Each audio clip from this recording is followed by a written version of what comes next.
A new package has arrived. It is a clone Mega Drive 2. It has a whole bunch of games on it, apparently. Inside we have a PSU and a controller, the console and an AV cable, but it's mono.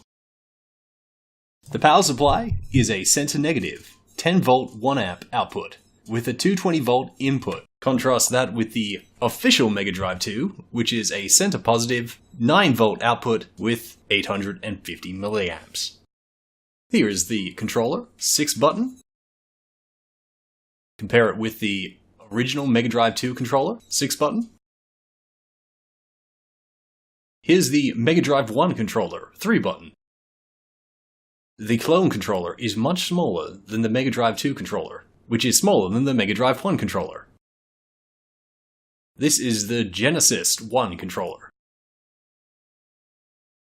And finally, the Genesis Rapid Fire controller, or Mega Fire, the Genesis Mega Fire. The Mega Drive 2 controller has a mode button.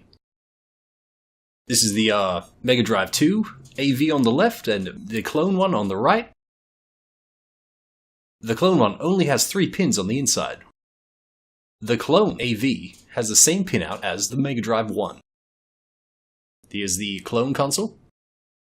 Very, very light.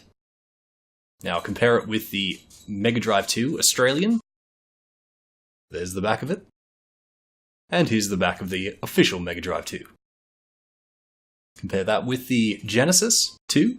The clone does have Sega branding. Here is the Mega Drive 1 UK edition.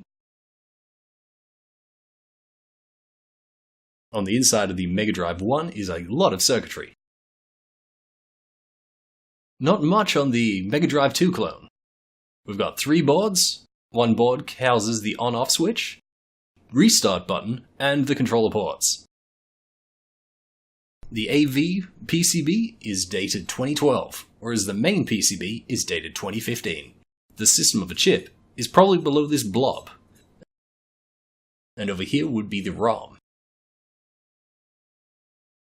Looks like there's some ports that can be soldered here, either for refresh rate or language. I mainly got this clone console so I could play Japanese cartridges. Here's one I made myself. The console uses about 1.4 watts.